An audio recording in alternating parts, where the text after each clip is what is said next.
Magic Treehouse number 31. A Merlin Mission. Summer of the Sea Serpent by Mary Pope Osborne. Chapter 1. Summer Solstice. Jack was sitting on the porch reading the newspaper. It was a warm summer day, but the porch was shady and cool. Annie poked her head out of the screen door. "Hey, Mom says she'll drive us to the lake this afternoon," she said. Jack didn't raise his eyes from the weather page. "Did you know today is the summer solstice?" he said. "What's that?" asked Annie. "It's the official first day of summer," said Jack. "There's more daylight today than on any other day of the year." "Cool," said Annie. "Starting tomorrow, the days will get shorter and shorter," said Jack. A loud screech came from overhead. "Look," said Annie. "A seagull!" Jack looked up. A large white gull was circling in the bright noon sky. "What's he doing here?" asked Jack. "The ocean's 2 hours away." The gull swooped down and screeched again. "Maybe he's a messenger from Morgan or Merlin," said Annie. "Maybe one of them sent him to tell us the treehouse is finally back." Jack's heart began to pound. He put down the newspaper. "You think so?" he asked.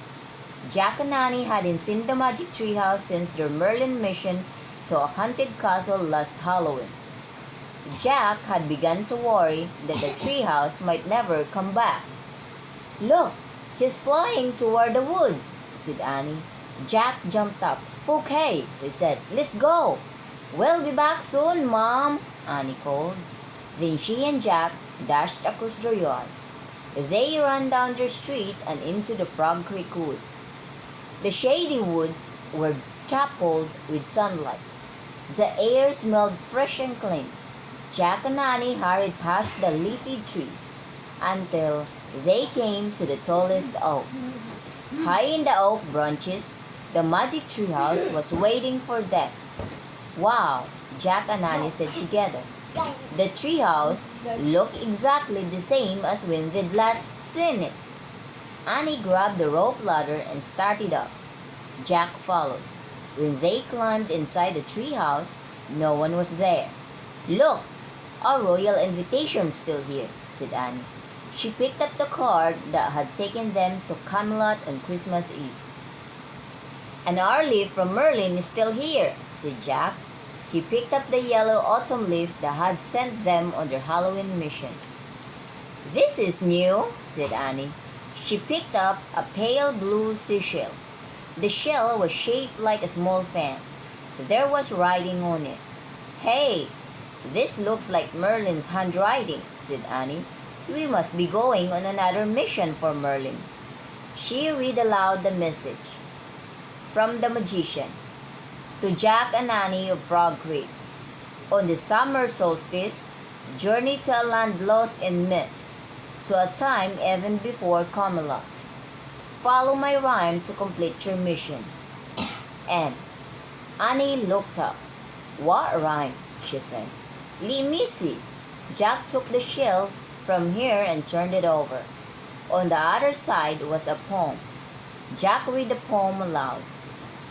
"Before night falls on this long summer day, a shining sword must find its way into your hands and out of the gloom, or Camelot's king shall meet his doom. To begin your quest for the sword of light, call for the help of the water knight, then pass through the cave of the Spider Queen."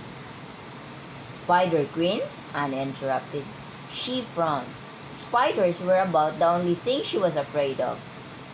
"Don't think about it now," said Jack. "Let's keep going," he read on. "Pass through the cave of the Spider Queen and swim with a silky cloth and green. Enter the cove of the stormy coast. Dive nest the cloak of the old gray ghost." Jack stopped reading. "Old gray ghost?" he said. Don't think about it now, said Annie. Keep going. Jack read more. Answer a question with love not fair. With rhyme and sword your home is near. Both Jack and Annie were silent for a moment. That's a lot to do before nightfall, Jack finally said. Yeah, said Annie, and I'm a little worried about the spider part. And the ghost part, said Jack. Hey, said Annie, if we're going on another Merlin mission, I'll bet Teddy will come with us. He can help us get through the scary parts. Right, said Jack. Just hearing Teddy's name made him feel braver. So, said Annie, onward? Onward was Teddy's favorite word. Onward, said Jack. He pointed to the handwriting on the pale blue shell. I wish we could go to the time before Camelot. The wind started to blow. The treehouse started to spin. It spun faster and faster, then everything was still. Absolutely still. There's Jack and Annie in the magic treehouse. Chapter 2. The Water Knight. A salty breeze blew into the treehouse. Seagulls screeched overhead. Jack and Annie looked out the treehouse window. They were high in the branches of a gnarled old tree. The tree was on a sea cliff beneath snow-capped mountains. The mountains overlooked a rocky coast. There was no sign of human life anywhere. It looks wild and lonely here, said Annie. Really lonely, said Jack. I wonder where Merlin and Teddy are. I don't know, said Annie. They were in the trunk of our tree last time. Let's look for them in this one. She climbed down the rope ladder. Jack crammed the seashell in his pocket and followed her. Merlin? Annie called. Teddy? Jack and Annie circled the gnarled tree trunk, but there was no sign of an entrance into the magical chamber of Merlin the Magician. They circled the tree again. Jack tapped the bark in several places. I have a feeling no one lives inside this tree, said Annie.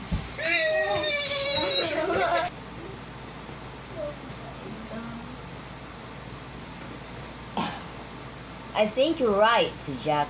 Maybe they're down by the water, said Annie. Annie and Jack walked a few feet to the edge of the sea cliff and looked down at the ragged coast. They saw 3 coves, separated from each by rocky cliffs. The cliffs were filled with shadowy crags and the dark mouths of caves. In the first cove, sunlit water flowed from the open sea through a small space between the cliffs, then washed onto a pebbly shore. The second cove was smaller, but looked much like the first. The third cove was different, the farthest away. It was surrounded by a ring of bright green hills. A thin white mist hung over its milky green waters. I don't see any sign of Merlin or Teddy, said Jack. I guess we'll have to get started without them. Read the beginning of Merlin's rhyme again, said Annie. Jack took the shell from his pocket and read aloud. Before night falls on this long summer day, a shining sword must find its way into your hands and out of the gloom, or Camelot's king shall meet his doom. Jack looked up at the sky. The sun was almost directly overhead. It must be around noon now, he said. We don't have much time, said Annie. What do we do first? Jack looked back at the rhyme and read aloud. To begin your quest for the Sword of Light, call for the help of the Water Knight. Oh, easy, said Annie. It is? said Jack. Sure, said Annie. If he's a water knight, he's probably down by the water. She started down the step. Rocky hill that led to the nearest cove. Jack stuffed the shell back in his pocket. But who is the water knight? He yelled as he followed Annie. It doesn't matter, she yelled back. We just have to go down to the water and call for his help. They climbed over large boulders toward the cove. The boulders were slippery. but Jack's sneakers kept him from sliding. A damp breeze blew from the sea. It made his skin and clothes feel clammy. When they got to the shore, Jack wiped the mist off his glasses and looked around. The white beach was covered with silvery pebbles, shells, and rows of sea foam. Sandpipers and gulls picked at tangled ribbons of soggy seaweed. "The tide must be out," said Jack. He studied the cliffs above the cove. "I don't know how a knight can get down here. A horse could never make it over all those rocks." "Let's just do what the rhyme tells us," said Annie, "and see what happens." Annie stretched out her arms. She closed her eyes. She raised her head toward the sky and shouted, "Oh, water knight, whoever you are, come here and help Jack and Annie." "Oh, brother," Jack muttered to himself. Suddenly, they heard the wild cries of seagulls. "Jack, look," said Annie. She pointed toward the middle of the cove. Seabirds were screeching and flopping above a giant swirl of spray and foam. The swirl was spinning just above the surface of the water, headed toward the beach. "Wow," said Annie. She took off running across the sand. "Come back!" shouted Jack. "No! Come look!" said Annie. Jack hurried to the edge of the surf. Through the blur of spinning spray and foam, he saw the silver helmet of a knight appear above the water. He saw silver breast armor. Then a strange creature burst through the surface, carrying the knight on his back. The creature had a horse head and neck and front legs, but instead of back legs, he had a long silvery fish tail. With a water knight on his back, the horse creature half galloped and half swam through the cove. Seagulls shrieked wildly overhead, following the pair toward the shore. As the knight drew close to the edge of the water, he looked straight at Jack and Annie. He raised his gloved hand and beckoned to them. "Okay, we're coming," cried Annie. She started pulling off her sneakers. "Wait, let's think about this," cried Jack. "We don't have time," said Annie. "He wants to help us. He's like the stag that came for us in the Camelot." "No, he isn't," said Jack. "He's much weirder." But Annie tossed her sneakers onto the rocks and splashed through the shallow water. The knight held out his hand and helped her onto the strange horse creature. The creature slapped its fish tail against the water, sending up a fountain of spray.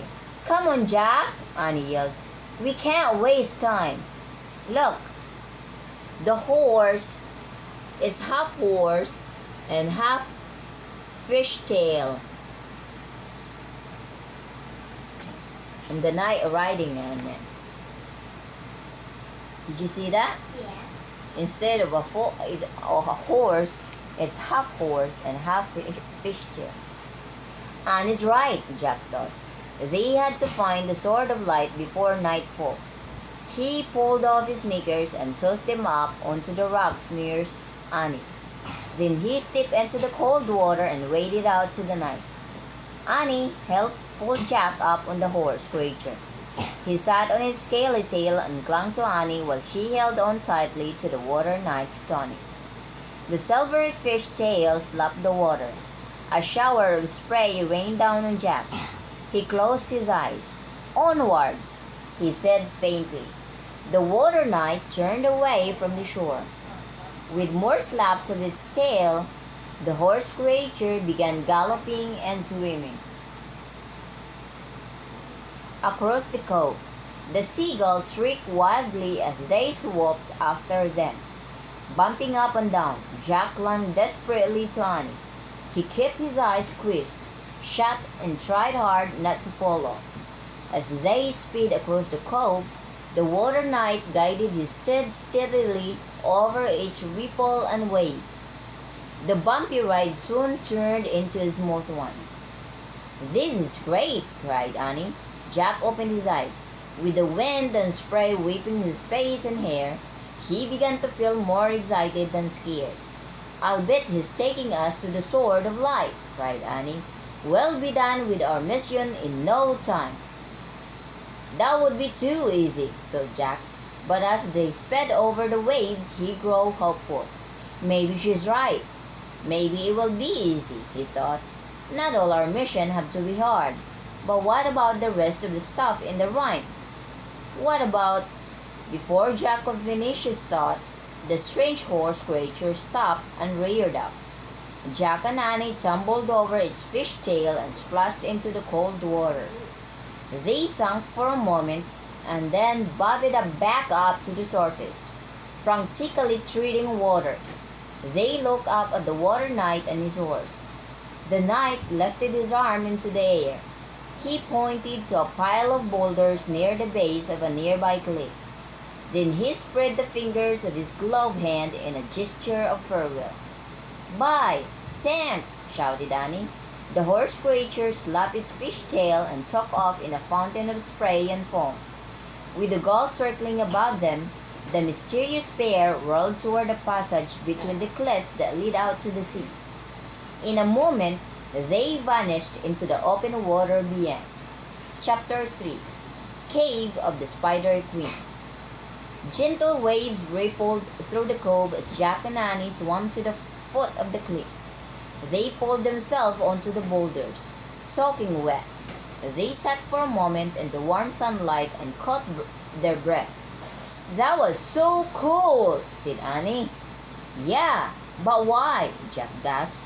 "Why did he dump us way out here? What do we do now?" "Check the rhyme," said Annie. "What happens after we call for the help of the water knight?" Jack reached into his pocket and pulled out the seashell. He read aloud, "Call for the help of the water knight. Then pass through the cave of the Spider Queen." "All right," said Annie. She took a deep breath. "Spider Queen." "Sorry," Jack said softly, "but don't worry. Maybe the Spider Queen is just a person. Maybe Spider's Queen is her nickname. But what if she's half a person and half a spider?" said Annie. "Like the Raven King was half a man and half a raven." Jack shuddered. Dragon, half a, I mean, The horse? the horse was half a horse and half a fishtail. I know. So? But what if she's half a person and half a spider, said Annie. Like the Raven King was half a man and half a raven. Jack shuddered at the memory of the monster on their last Merlin mission. "Don't think about that," he said. "Time's running out. Let's just find this cave." Annie nodded and smiled bravely. "Okay, you're right," she said. They stood up and started climbing barefoot around the craggy curves at the base of the cliff. As they rounded a corner, they both gasped. In front of them was the mouth of a cave. The mouth was covered with thick, sticky white ropes. The ropes were woven tightly together in a crisscross cobweb pattern. "If that's a spider web, we're in big trouble," said Annie. Jack tried to sound calm. The size of the web doesn't actually tell us the size of the spider," he said. "Plus, I once read that no spider on Earth is bigger than a dinner plate." "Yeah, and no horse on Earth has a giant fish tail either," said Annie. "Good point," thought Jack.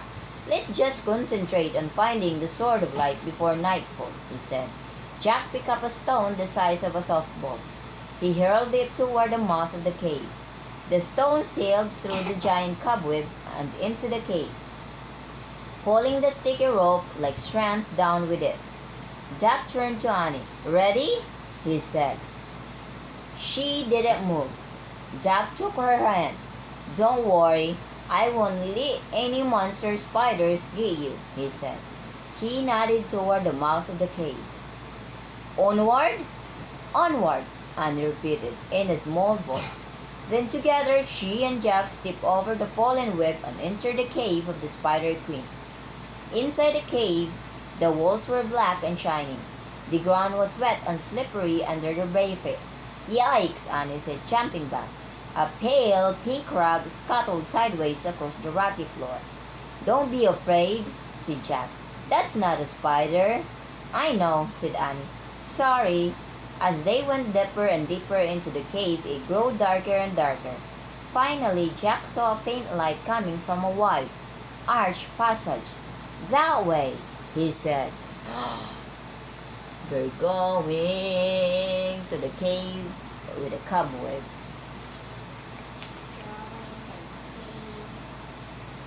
They stepped through the arch into a round chamber with a high ceiling. There were several large cracks in the ceiling that lit in beams of sunlight. The misty light shined on mossy green ledges and on a green spongy-looking floor. Silver droplets dripped from above, kerplopping into tiny pools. Squeaks and chirps came from crannies and hiding places in the walls. "What's that noise?" asked Annie. "Probably just teeny cave crickets or baby bats," said Jack. "No, that noise," said Annie. "The whispering noise." Jack listened. Then he heard it. A low whispering. He couldn't make out the words. It just sounded like whisper, whisper, whisper, whisper. The hair stood up on the back of his neck. Now he began to feel scared. "This place is really creepy," said Annie. "No kidding," said Jack. "But we don't have to stay here long. The rhyme says we just have to pass through the cave. So let's hurry and pass through it." Jack and Annie walked through the ghostly green light of the chamber. The spongy floor squished beneath their bare feet. As they searched for an exit from the cave, they both kept an eye out for the Spider Queen. "Hey, look at the starfish," said Annie. She pointed to a bright orange starfish clinging to the rocky ceiling. "How'd he get up there?" Before Jack could answer, a wave crashed into the chamber. Water splashed over Jack and Annie. "Yikes," said Annie. She and Jack jumped onto a mossy ledge jutting out from the wall. The wave washed back out. There was a moment of quiet. Then another wave surged into the chamber. It splashed against the cave walls, soaking Jack and Annie again. "Oh man," said Jack. "The tide must be coming in. Soon this whole cave will be flooded." The wave receded. For a moment, all was quiet again. "We'd better leave now," said Jack. "Quick, go back the way we came in." Jack and Annie jumped down from the ledge, but before they could escape, another wave crashed into the cave. This one swept them off their feet and pulled them into the foamy water. Jack grabbed Annie's hand, fighting the swirling current. They climbed back up onto the mossy ledge. The water churned and gurgled around the chamber. "We can't go back the way we came in," said Jack. "The waves will just keep knocking us down and we'll get caught in the current." "Oh no. They can't go back. They have to pass through the cave." "They're silly." "Maybe we can get out through that crack," cried Annie. She pointed to the widest crack in the cave ceiling. It was high above the swirling water. "It's too high," said Jack. "We can't get up there." He looked frantically around the flooded cave, searching for another way up. Suddenly, he froze in mirror. Clinging to a ledge near the ceiling crack was the Spider Queen. She had 8 red glowing eyes. Oh my God, 8 glowing eyes.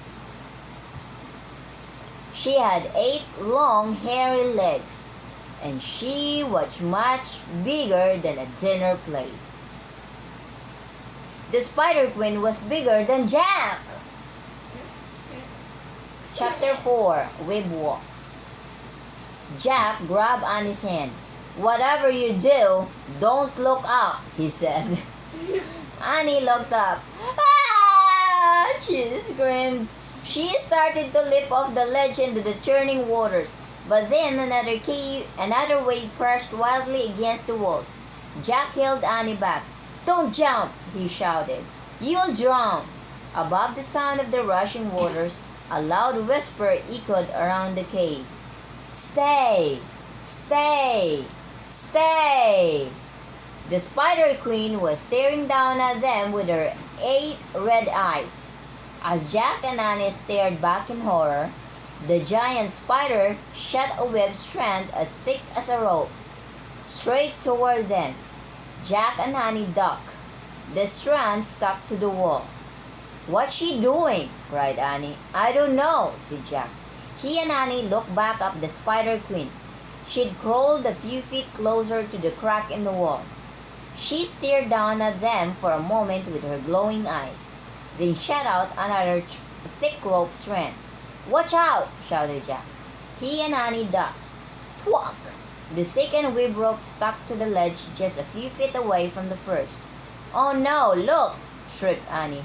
She pointed up at the cave ceiling. The monster spider was zigzagging between the two strands of her web. She was heading straight toward them. Oh no! Jack and Annie screamed and pressed themselves against the wall. "We have to leave!" cried Annie. But before they could make a move, another wave crashed into the cave. The water swirled with ferocious force around the chamber. "We can't leave!" cried Jack. "We can't stay!" cried Annie. "Wait! Wait! Wait!" whispered the Spider Queen. The giant spider kept zigzagging between the two lines, spinning more web, coming closer and closer and closer to Jack and Annie. They watched in horror, unable to speak or move, but just when she came close enough to touch them, the Spider Queen turned and scurried back up to the ceiling, leaving a giant web ladder behind her. Oh, the Queen Spider made them a ladder to climb. The Spider Queen stared down at Jack and Annie with her red eyes. "Climb! Climb! Climb!" she whispered from her spot on the ceiling. "I think she wants to help us," said Jack. "No, she wants to trap us," said Annie. The spider whispered again. "Climb! Climb! Climb!" Something about her voice made Jack feel certain the Spider Queen wanted to help. "She doesn't want to hurt us," he said. "She wants to help us escape. Besides, we don't have any choice." The water was rising higher and higher over the ledge. It was swirling above their ankles now. "We have to climb her web," said Jack. "I'll go first." He reached up and grabbed one of the spider ropes. It felt damp and sticky. He pulled himself onto the bottom strand of the web ladder. "Grab on!" he shouted to Annie above the roar of the water. "We have to get to that crack in the ceiling." Annie grabbed one of the web ropes. "Ew," she said. "It's gross." "Just climb," said Jack. Holding tightly to the sticky strands, Jack and Annie began making their way up the Spider Queen's web ladder. The web swayed and stretched, but it was sturdy enough to hold their weight. Its stickiness kept them from slipping and falling. Crawling and climbing, they moved higher and higher above the crashing waters. As they drew near the crack in the ceiling, Jack kept his eyes on the Spider Queen. She was watching them carefully. Finally, Jack reached the ceiling crack. He swung to one side of the web ladder, putting himself between Annie and the giant spider. "You go first," he said. Oh my God, see the Spider Queen? That's a huge spider. It's bigger than Jack and Annie.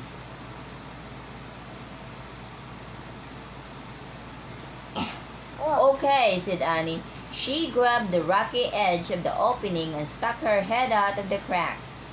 "There's nowhere to go but into the water," she called. "How far down is it?" said Jack. "Pretty far," said Annie. "But I think we can make it." "Wait," said Jack. But Annie was already squeezing herself through the crack. "Annie, be careful," said Jack. Splash! "Oh man," said Jack. He gripped the edge of the crack, then he glanced back. That spider don't look like she has 8 legs. She looks like she has 9 legs and 8 eyes. No, she has 8 legs and 8 eyes. Then he glanced back at the Spider Queen. Her glowing red eyes peered out at him from the shadows. "Go! Go! Go!" she whispered. Jack smiled at her. "Thanks," he said. "Go!" The Spider Queen whispered again.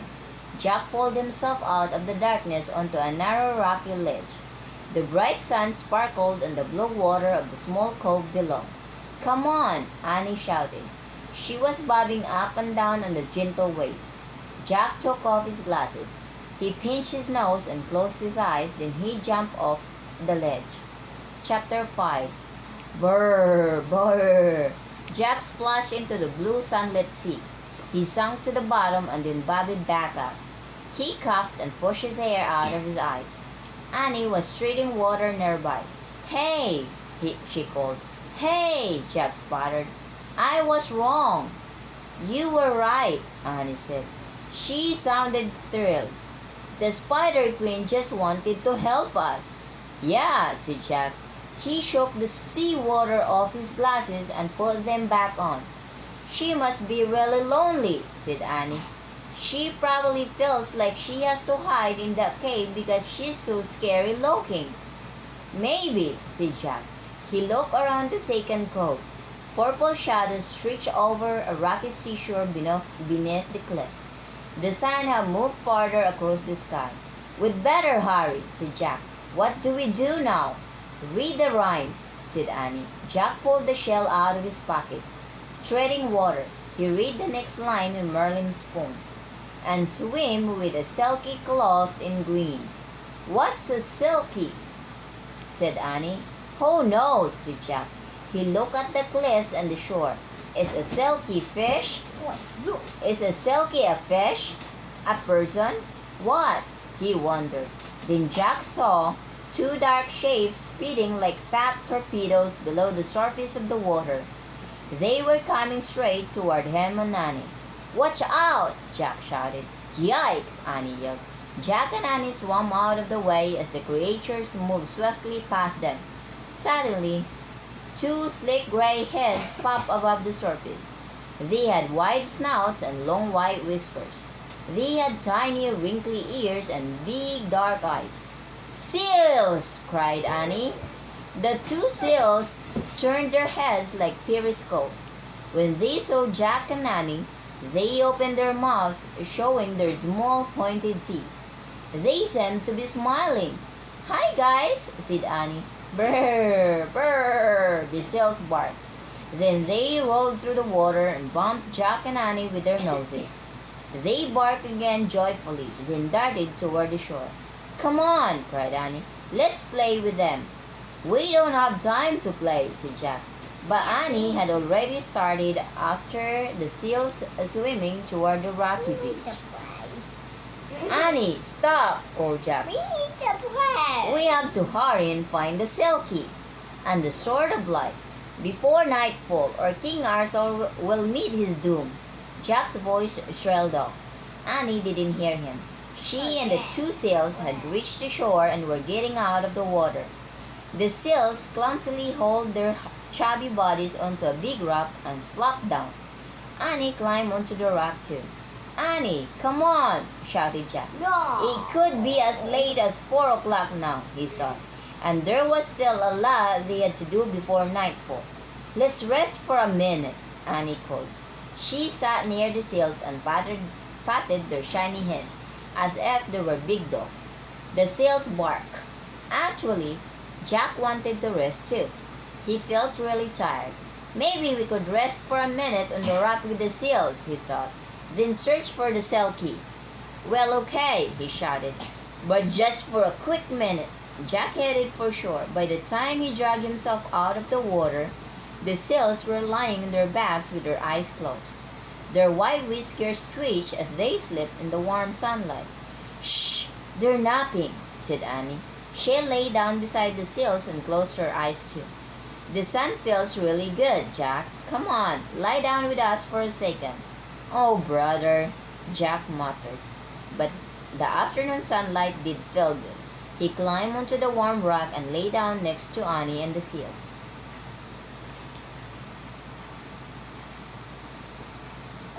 But then go lie down too long. "Okay, just for a quick second," he said. Jack closed his eyes. The sunshine felt good on his tired arms and legs. The gentle sea breeze felt especially clean and fresh after the cave of the Spider Queen. The next thing he knew, he had faded into a deep, peaceful sleep. Uh-oh, they fall asleep. Chapter 6. The Cell Key. "Wake up, lazy bones. You can't sleep all afternoon," said a friendly voice. Jack's eyes shut open. "Oh no," he thought. "What time is it?" He sat up and looked around. The seals were gone. Standing over Jack and Annie was a barefoot boy with a happy, freckled face. "It's Teddy!" "Teddy!" said Jack. For a moment he forgot all about the time. "Teddy! Teddy!" cried Annie. She leaped up and hugged the young sorcerer. Teddy grinned from ear to ear. He was wearing a brown tunic. His red hair was damp. "You're finally here," said Jack, laughing. I have been here for some time," said Teddy. "Merlin sent me early this morning. I was waiting for you on the beach when Kathleen came along and invited me to go for a swim with her." Teddy turned to a girl standing a little farther down the beach. Like Teddy, she looked to be about 13. "Kathleen," he called, "come meet my friends." There's Kathleen, there's Annie, there's Teddy, and there's Jack. The girl smiled and began walking over the rocks toward Jack, Annie, and Teddy. She wore a green dress that looked as if it had been woven from grass. Her hair fell in black ringlets down to her waist like a dark waterfall. "These are my good friends Jack and Annie," Teddy said to the girl. "They come from a far-away land." "Hello, Jack and Annie," the girl said in a boldly friendly voice. "I am very happy to meet you. My name is Kathleen." As she spoke, Kathleen's large eyes sparkled with the blue of the sky and water. Jack couldn't speak. Kathleen was the most beautiful girl he had ever seen. "I like your dress," said Annie. Kathleen laughed. "I wove that from seagrass," she said. "I am not a very good weaver, I am sad to say." "Do you leave her?" asked Annie. "I do," said Kathleen, "with my 19 sisters." "19 sisters?" said Annie. "Yes," said Kathleen, tossing back her long curls. "I am the youngest of us all. We live in a cave up in the cliffs." "Cool," said Annie. "Is your cave like the cave of the Spider Queen?" "No, no," said Kathleen. "It is much more cheerful than Morag's cave." "So that's her name," said Annie. "I'm worried that she might be lonely." "Ah, do not worry," said Kathleen. "Morag has many friends. Bats, crabs, starfish. But it is kind of you to be concerned about her." She smiled at Annie. Kathleen's friendly manner finally gave Jack the courage to speak. He cleared his throat. "The Water Knight was real cool too," he said. "The Water Knight?" said Kathleen. "Yeah," he said. "The guy who carried us across the first cove." Kathleen looked puzzled. "His horse had a fish tail," said Annie. "How strange," said Kathleen. "I often swim in that cove, but I've never seen or heard of such a night." "Have you lived here a long time?" asked Annie. "Always," said Kathleen. "Kathleen is a Selkie," said Teddy. "A Selkie?" said Jack and Annie together. "Yes," said Kathleen, laughing. "You're in Merlin's rhyme," said Annie. "It says, 'Swim with a Selkie clothed in green.'" "Merlin's rhyme?" asked Teddy. "Merlin gave us a rhyme to help us find the Sword of Light," said Jack. The smile left Kathleen's face. Her beautiful eyes darkened. "You have come in search of the Sword of Light?" she said. "Oh, there." "What's wrong?" said Jack. "Many have passed through her seeking the Sword of Light," said Kathleen. "But as soon as anyone enters the cove beyond the jellyfish cave, terrible winter storms seem to burst out of nowhere. Even in summer, the storms have icy winds and rain. No seekers of the sword have ever survived these gales." "Have you ever been to the cove beyond the jellyfish cave?" asked Jack. Kathleen shook her head. "My older sisters have always forbidden me to go there," she said. "In fact, no Selkie has ever dared swim into the cove of the stormy coast." "Cove of the stormy coast?" said Annie. "That's the next line in Merlin's rhyme. entered the cove of the stormy coast. "What is Merlin's rhyme?" asked Teddy. "Here," said Jack. "Look." He handed the seashell to Teddy. The boy sorcerer quickly read Merlin's message and rhyme. Then he looked at the sky. "The sun moves on," he said. "Let us make haste. We must find the sword before nightfall, or someday Arthur will meet his doom." "Wait a minute," said Annie. She looked at Kathleen. "The rhyme says we're supposed to swim with you. Will you come with us?" Kathleen looked at them for a long moment. Then she stood up and tossed back her curls. Her eyes were bright. "I have always wanted to explore that cove," she said. "Hooray!" said Teddy. "You will be the first Selkie to do so. A grand adventure awaits us all. Onward!" "Hold on," said Jack. "What about the jellyfish cave?" "You need not worry about the jellyfish," said Kathleen. "They cannot harm us." "They cannot?" said Jack. "No," said the Selkie. "Not if we all change into seals."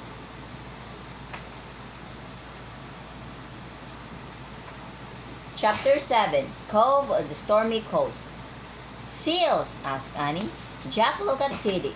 "Did she say change into seals?" he asked. "Indeed," said Teddy. "That's what Selkies do. They are people on land and seals in the sea." "You're a seal?" Jack asked Kathleen. "Sometimes," said the Selkie, smiling. Jack just stared at her. He couldn't believe the beautiful girl was sometimes a seal. "Whenever I come ashore and dry off in the sun, my seal skin falls away," said Kathleen. "Then I am as human as I am right now." "Oh, I get it," said Annie. "You were one of the seals we met in the water." "Of course," said Kathleen. "And Teddy was the other." Jack looked at Teddy. "You?" He stammered. "How?" Teddy grinned. "I am a magician, remember?" he said. Kathleen laughed. "Yes, but this time 'twas my magic that did the work," she said. She pointed to two shiny gray skins lying on the sand. "I gave him a seal skin and spoke a Selkie spell." "You turned Teddy into a seal?" asked Jack. "Aye," said Kathleen, "and I shall do the same for you. I am sure my sisters will not mind if we borrow 2 more of their skins." The Selkie started toward a large pile of rocks. Teddy watched Kathleen go, then looked back at Jack and Annie. "She has powerful magic indeed," he said. "No kidding," said Annie. Jack was speechless. He couldn't believe he and Annie were about to become seals. Kathleen came out from behind the rocks carrying 2 shiny skins. "Take this," she said, handing them to Jack and Annie. The skins look like scuba divers, wetsuits with hoods. "Fold them on over your clothes," said Kathleen, "like this." She and Teddy picked up their own sealskins from the sand and began pulling them on. Jack and Annie did the same. Jack stretched the skin up over his legs and shorts, then over his arms and t-shirts. He felt as if he were wearing a thick layer of rubber. "Before we cover our heads and faces, we must wade into the water," said Kathleen. "Follow me." Jack waded clumsily into the water with the others. "This is crazy," he thought. "You can't become a seal just by putting on a seal costume." Kathleen stopped them when they were waist deep. "Slip on your hoods," she said. "I will say a few words in Selkie language. Then we shall all dive in." Teddy grinned at Jack and Annie. "We have flown together through the sky," he said. "Now we shall swim together in the deep, eh?" Jack nodded, but he still didn't believe this could possibly work. "Quickly," said Kathleen. "Cover your heads and faces. Dive as soon as I've spoken the spell." Jack pulled on his hood. He stretched it down over his forehead, then over his face, his glasses, nose, and chin. He couldn't see or talk. He wanted to rip the hood off, but Kathleen's voice stopped him. "Ankado troademe, bami honone naone." Jack heard one splash, then 2 more. He quickly dove into the sea. As soon as the sea water covered his head and body, It looks like a funny seal. and body, Jack felt the seal skin melt into his own. His chest expanded to the size of a barrel. His arms and legs vanished. That's Annie. His arms and legs vanished and flippers took their place. Jack shot through the water like a torpedo. There's the four of them. Kathleen, Jack, Annie, and... This seal looks like a real seal to me. That seal. When he moved his front flippers, he turned right or left. When he moved his back flippers, he zoomed forward. Jack rolled and swerved in and out of schools of fish and jungles of seagrass. He dove down to the murky depths of the cove. Then he shot back up to the surface. In his smooth sail body, he could swim 10 times faster than he ever had in his human body, and he could see and hear perfectly. Jack rose and fell through the deep. Two seals appeared beside him. Bubbles came from their mouths. They made gurgling, clicking sounds. Jack could understand exactly what their seal sounds meant. "Hey Jack, it's me. Tis me too." "Hi guys," Jack called to Annie and Teddy. He heard thrilling sounds on his other side. He saw a third seal. It was Kathleen swimming gracefully toward him. "Hello, Jack." "Hello, Kathleen." Jack clicked back to her. He wanted to tell the Selkie how much fun he was having. But when he opened his mouth, a school of fish swam down his throat. Before he knew it, Jack had swallowed all the fish whole. But he didn't mind. He laughed a sail laugh full of bubbles.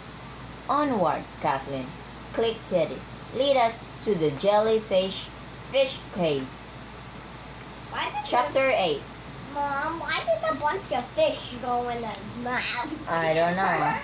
There's a bunch of fish. When he opened his mouth, the fish goes in his mouth. Now they're in the jellyfish cave. Chapter 8. Cloak of the Old Grey Ghost. The four seals paddled with ease through the sunlit waters of the Selkie Cove and into the jellyfish cave. The water in the cave was cold and murky, but in his sail body, Jack was warm, and with his sail's eyes, he could see clearly. As they swam farther and farther into the cave, the jellyfish began to appear. At first, there were just a few, then there were hundreds, then thousands. Pink jellyfish, purple jellyfish, orange and chocolate-colored jellyfish. A jellyfish as big as umbrellas and as small as pennies.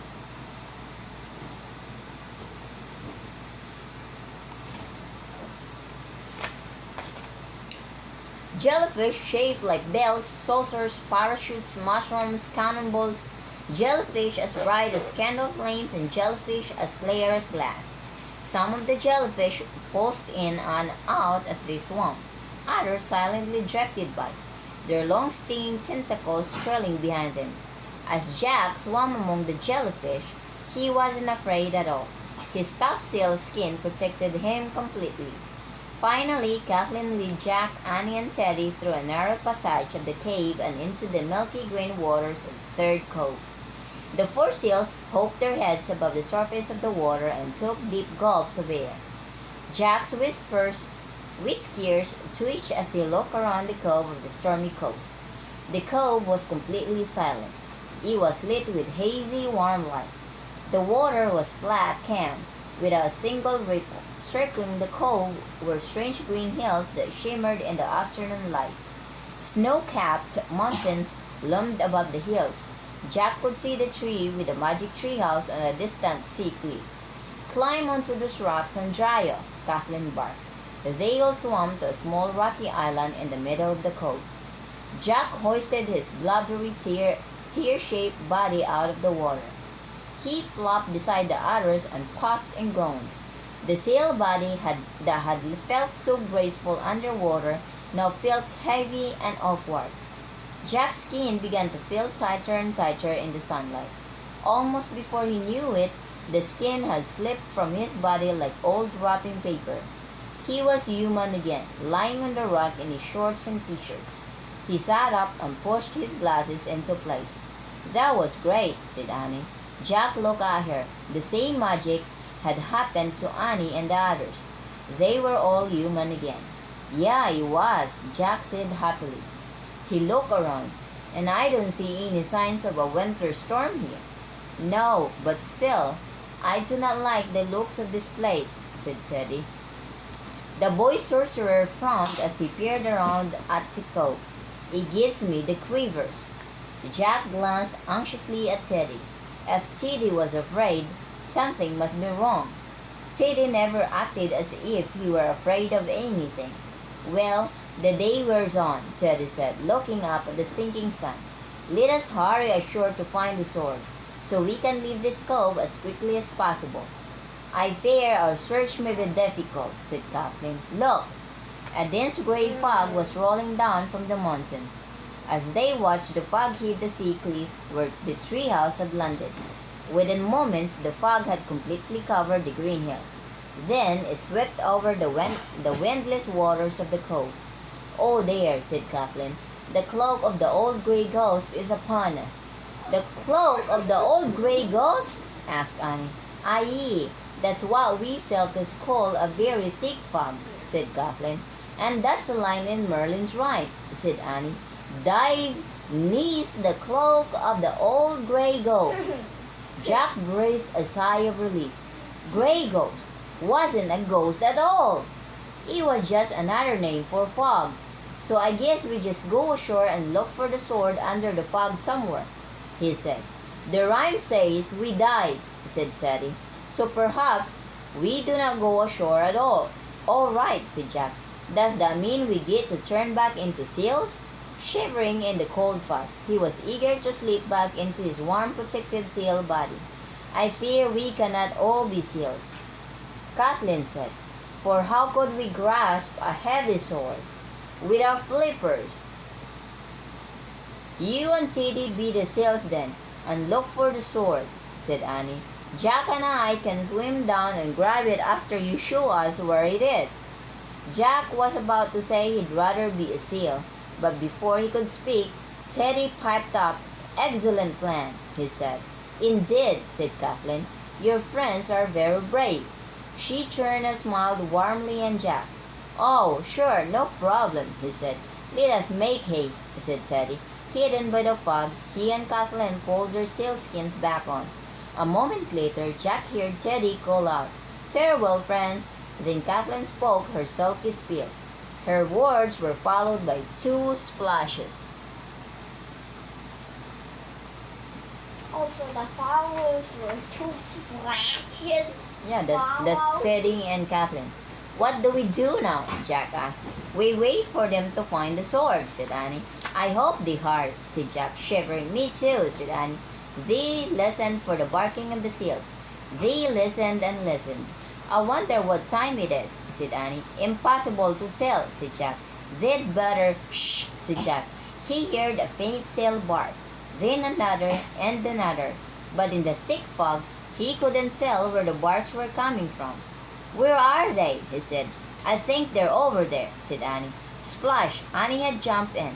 Jack couldn't see her in the fog. Annie, where are you? He shouted. Here! Annie yelled through the ghostly mist. Come on! Jack put his glasses down on the rocks. Then he slowly lowered himself into the water. As he started after Annie, his human body felt thin and frail compared to his powerful sail body. He couldn't swim nearly as fast. He couldn't hold his breath underwater for nearly as long. And he was freezing cold. The sail barks grew louder and louder. Brr! Brr! Jack didn't see their 2 friends until he nearly bumped into them. Teddy and Kathleen were swimming in a tight circle, barking excitedly. Did you find the sword? Annie shouted at them. Is it here? The seals barked and dove under the water. Jack and Annie took deep breaths and followed. The seals swam quickly to the sandy bottom of the cove. They circled a shimmering object sticking out of the sand. It was the golden handle of a sword. Chapter 9. The Sword of Life. Annie pointed to the sword handle. Jack nodded, but he was running out of air. He swam back up to the surface.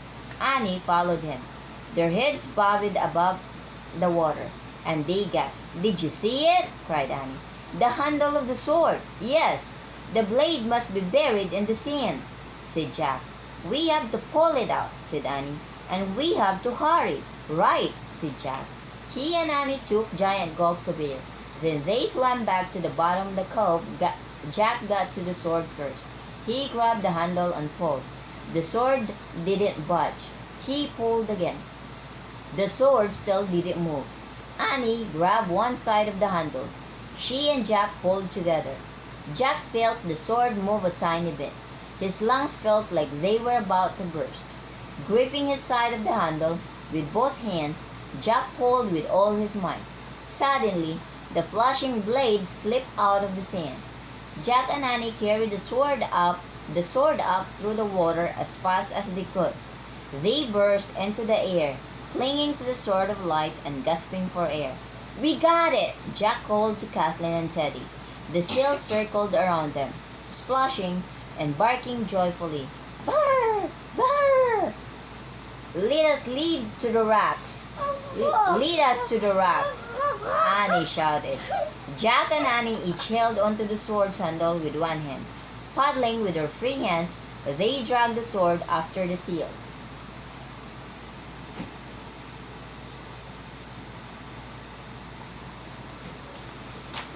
As they swam, the fog began to lift and the sky turned from gray to blue. By the time they reached the rocky island, light from the late afternoon sun was again glinting off the strange green shoreline. "Hold the sword while I get out," Jack shouted to Annie. Jack climbed onto the rocky island. He took the sword from Annie, then carefully pulled it up onto the rocks and laid it on its side. Annie climbed out of the water. Nearby, Teddy and Kathleen poked up their sails heads. They were all silent as they stared in wonder at the sword. "Wow," breathed Annie. Jack nodded. The mighty sword reflected the burning light of the setting sun. Its blade glowed as if it too were on fire. "Now what do we do?" Jack said. "We have to get to the sword to Merlin fast," said Annie. "The sun's about to go down." "Right," said Jack. "Before nightfall, right."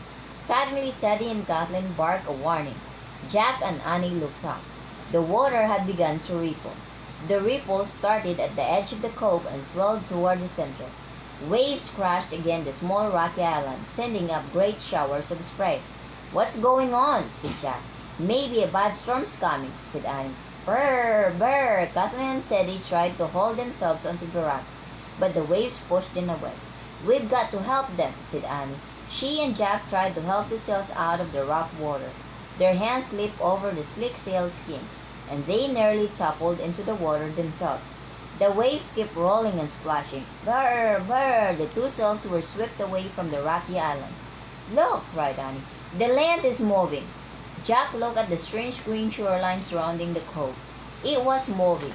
It shifted from side to side, then slithered forward. A great roaring noise rocked the cove. A monstrous head rose above the surface of the water. Uh-oh, the monster. The green hills were not hills at all. They were the coils of a giant sea serpent's body. Chapter 10. The Ancient Question. "Ah!" screamed Jack and Annie. The giant sea serpent arched its long neck into the sky. Its scaly green skin glistened into the late sunlight. Staring at Jack and Annie, its eyes burned like bright yellow lamps. Jack and Annie were frozen with terror. The monster opened its mouth. Inside were hideous fangs and a purple forked tongue. The serpent made a terrible hissing sound. Jack and Annie huddled together on the rock. Frantic seals' barks came from far away. "Teddy!" yelled Jack. "Kathleen! Their magic can't help us now," cried Annie. "They're stuck in their seal." Before she could finish, the sea serpent's deep voice boomed through the cove. "Who are you?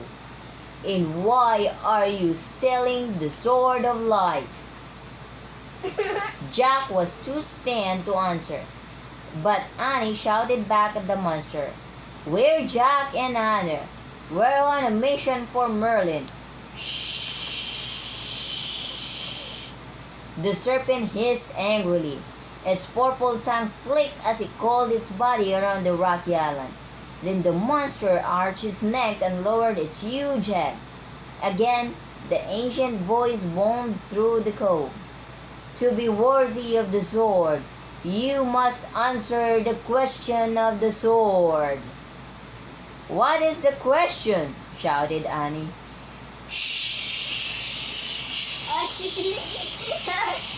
What? Hissed the serpent.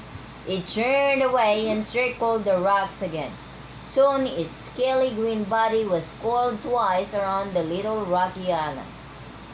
It's going to crush us, Jack thought with horror. Maybe they had strength enough to stop the monster before it squashed them. Pick up the sword, he shouted at Annie. Together, Jack and Annie lifted the mighty sword. They gripped its handle and pointed the gleaming blade at the sea serpent. Don't come any closer, Jack yelled. The serpent came closer. Its eyes flashed. Its forked tongue darted in and out. It opened its mouth wide. Wait! Stop! Annie shouted at the sea serpent. Give us a chance. Ask us the question. The serpent closed its mouth. Then it arched its neck and its huge head dipped down right in front of Jack and Annie. In a low, deep voice it said, What is the purpose of the sword? That is the ancient question. What do you think is the purpose of the sword? Can I see the snake? What do you think is the purpose of the sword? Oh my, what the heck? He seems big. It's monstrous. Okay. The purpose of the sword. Just a minute, shouted Annie. She turned to Jack. What is the purpose of the sword? She asked. To defeat your enemies, Jack said. Annie shook her head. That doesn't sound right. To force them to give up, Jack said. To slay them. No, I'm sure that's not right, said Annie. The serpent hissed at them impatiently. Then what? Said Jack. I don't know, said Annie. But maybe it's not about fighting at all. Look at it. Jack stared at the gleaming sword. Its silver blade glowed against the red sunset sky, staring at the wondrous sword. Jack felt calmer. A strange sense of joy